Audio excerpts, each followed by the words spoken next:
안녕하세요. 잼잼 리뷰입니다. 제목부터 어떻게 읽어야 하는지 난감한 살인자 이응 난감. 꼬마비 작가는 독자들이 작품을 보고 느낀 대로 살인 장난감, 살인자와 난감, 살인자 장난감 등 마음대로 읽으면 된다고 하셨는데요. 넷플릭스 드라마 공개 전 미리 복습 또는 예습하실 수 있도록 결말까지 요약했습니다. 스포 가득한 영상이니 시청에 주의해주세요. 또한 저작권 준수를 위해 웹툰과 드라마의 이미지는 사용하지 않은 점 양해 부탁드릴게요. 바로 시작합니다. 대학생 이탕은 스스로를 무난하고 어중간하고 평범하다고 생각했습니다. 편의점 알바를 마치고 벽에 시계를 걸기 위해 망치를 빌려 퇴근하던 이탕은 편의점 진상 고객 중 한 명이 골목에 쓰러져 있는 것을 발견하고 일행이었던 여부일에게 친구분이 저쪽 골목에 쓰러져 있다는 사실을 알려줍니다.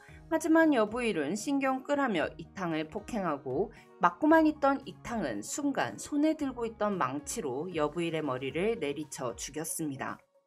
이탕이 사람을 죽였다는 사실에 당황해 하는 동안 맹인과 안내견이 살인 현장을 지나갔고 이탕은 정신없이 도망쳤는데요. 그날 밤 이탕의 집에 술에 취한 친구가 잠을 자고 갔고 이탕은 친구를 이용해 알리바이를 만들어 살인을 은닉하고자 합니다. 그런데 그 순간 여부일의 머리통을 날려버린 망치를 현장에 두고 왔다는 멍청한 사실을 깨닫고 절망하죠. 한편 여부일 사건을 담당한 장난감 형사는 다른 사람에게 무시당하지 않는 직업 중 그나마 자신의 능력으로 가능한 것이 경찰이었기에 경찰이 된 인물인데요. 동물적인 직감과 본능이 뛰어난 난감은 편의점에 찾아와 이탕에게 이것저것을 물었고 학교로 이탕의 친구를 찾아가 알리바이를 확인했죠. 하지만 이탕을 살인자로 확정지을 수 있는 증거들이 아무것도 없었습니다. 왜냐하면 여부일 시신 옆에 있었던 망치는 맹인견이 물고 갔고 이탕이 편의점에서 망치를 빌려가던 순간 파리 한 마리가 CCTV를 가려 이탕이 망치를 들고 퇴근했다는 것이 밝혀지지 않았거든요. 사건은 여부일과 쓰러져 있던 취객이 치정관계로 얽혀 서로 죽인 것으로 결론이 났습니다. 지난밤 이탕이 발견했던 쓰러져 있던 취객은 이미 죽어 있었고 여부일이 죽인 것으로 밝혀졌기 때문이었죠. 거기다가 지문감식 결과 여부일은 보험 사기와 연쇄살인으로 수배 중이던 나쁜 놈이었어요. 이탕은 사람을 죽인 날 이후 불면증에 시달리고 항상 불안해했는데요. 자신이 죽어마땅한 나쁜 놈을 죽였다는 걸 알게 되자 새로운 인생을 선물 받은 기분을 느끼며 개운해합니다. 사건은 이렇게 마무리되는 것 같았습니다. 하지만 여부일을 죽이던 밤 지나가던 맹인 여옥은 시력을 아예 잃은 것이 아니었고 이탕 앞에 나타나 그날 밤 자신이 봤던 것에 대해 비밀을 지켜주는 대가로 매달 100만 원을 달라고 협박하죠. 이탕은 결국 맹인견 렉스가 물고 갔던 망치로 여옥까지 죽여버리는데요. 이번엔 우발적 사고도 실수도 사고도 아니었죠. 이후 뉴스에서는 시각장애를 가진 딸이 보험금을 노리고 부모를 살해한 후 집 앞마당에 매장하고 자신 또한 집에서 사체로 발견되었다는 기사가 보도됩니다. 이탕이 저지른 세 번째 살인은 길에서 시비가 붙은 고등학생 2명이었는데요. 이들은 중학생 때 동급생 여자를 강간하고 죗값도 치르지 않았던 쓰레기였어요. 강간을 당한 여중생은 스스로 목숨을 끊었고 피해자의 아버지는 가해자 2명을 자신의 손으로 죽여 복수하기 위해 칼을 들고 나섰는데 그 순간 자신보다 앞서 이탕이 벽돌로 2사람의 머리를 깨는 걸 목격하죠. 그리고는 이탕이 경찰들에게는 범인이겠지만 자신에게는 돌로 쳐 죽여도 시원찮을 놈들을 대신 죽여준 은인이라며 난감의 추궁에도 이탕을 목격한 것을 발설하지 않습니다. 하지만 난감의 생각은 달랐습니다. 새끼를 기르면 다 미치는 건진 모르겠지만 법 안에서 허용되는 만큼만 미쳐야 한다는 거였죠. 고등학생들까지 죽인 후 이탕은 죄책감에 시달리며 자수를 하기 위해 사람을 죽인 흉기인 망치와 벽돌을 챙겨 경찰서로 향합니다. 그런데 경찰서 앞에서 딱 오토바이를 탄 사람에게 흉기가 든 가방을 날치기 당해요. 날치기범은 가방 안에 피가 묻은 벽돌을 보고는 놀라 그냥 한강다리에서 가방을 던져버렸죠. 그렇게 흉기들은 수면 아래로 가라앉았습니다. 이후 이탕은 자신이 죽인 고등학생들조차도 범죄자였다는 걸 알게 되는데요. 이탕은 자신이 죽인 사람들이 전부 죽어 마땅한 사람인 것으로 밝혀지고 증거를 일부러 없애지 않아도 그저 운으로 증거가 사라지게 되자 스스로를 특별한 능력을 가진 히어로라고 생각하게 되죠. 이후 이탕에게는 노빈이라는 조력자가 생깁니다. 노빈은 해킹, 프로파일링 등 못하는 것이 거의 없는 배트맨의 로빈 같은 존재인데요. 로빈은 이탕이 고등학생 2명을 죽이던 장면을 목격했었고 이탕이 자신이 그토록 찾아 헤매던 정의를 실현하는 히어로라고 생각했죠. 6개월 후 이탕은 머리를 염색하고 벌크업을 하며 이미지를 바꿨습니다. 이탕의 살인은 테크닉과 힘이 좋아졌으며 점차 대담해지고 신중해지면서 현직 검사마저 죽이게 됐죠.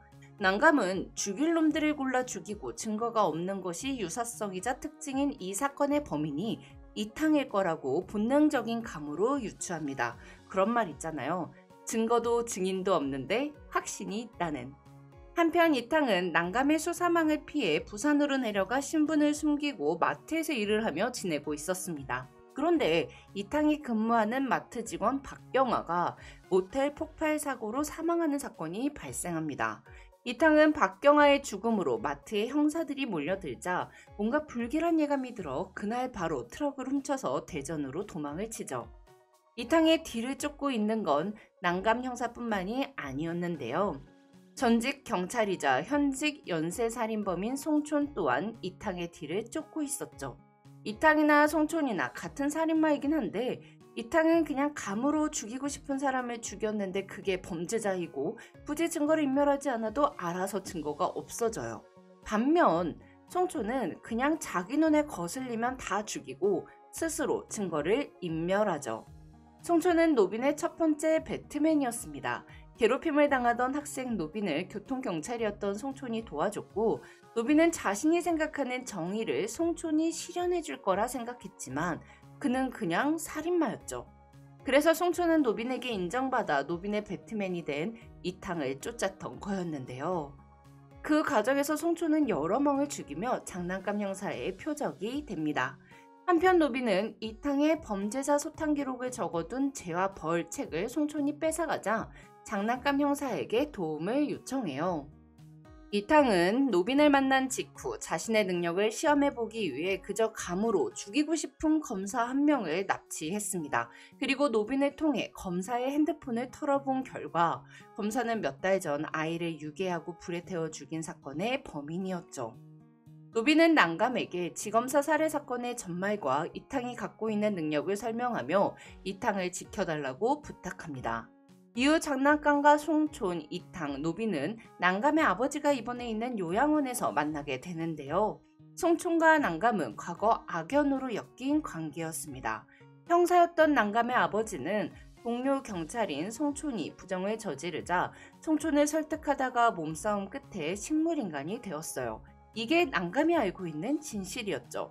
하지만 송초는 아예 다른 주장을 내세웁니다.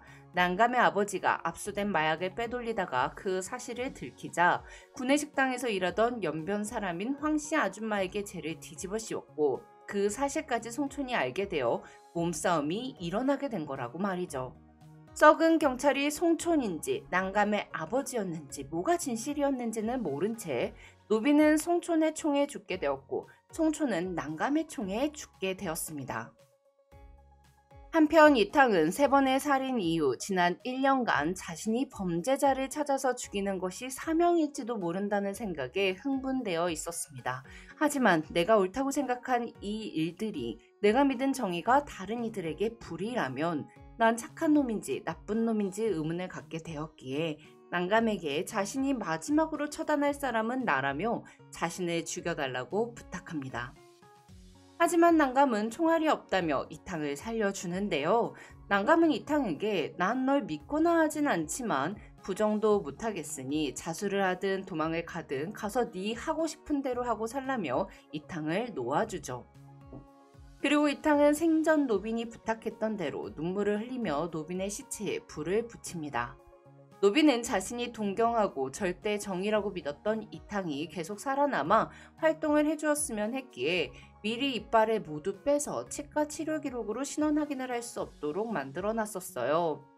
요양원 사건은 이탕과 송촌이라는 두 명의 연쇄살인범이 죽은 사건이 되었고, 이후 경찰은 10년간 50여 명을 살해한 것으로 추정되는 전직 경찰 송촌과 1년간 10여 명을 살해한 것으로 추정되는 이탕, 두 사람의 범행이 수면 위로 밝혀지면 밝혀질수록 경찰의 무능함도 드러남을 인지했기에 경찰의 윗선은 최대한 신속하게 사건을 매듭지을 것을 종용했죠. 그렇게 사건은 끝이 났습니다. 1년 후 살아남은 이탕은 노빈처럼 살을 찌우고 머리를 밀고 일본으로 갔습니다. 그리고 과거 노빈과 대화했던 대로 얼굴에 파란색 페인트를 칠하여 얼굴을 가리고 일하는 상점에 취직하여 정당하게 얼굴을 가리고 할 수 있는 일을 하며 후일을 기약하죠. 지금까지 잼잼 리뷰였습니다. 감사합니다.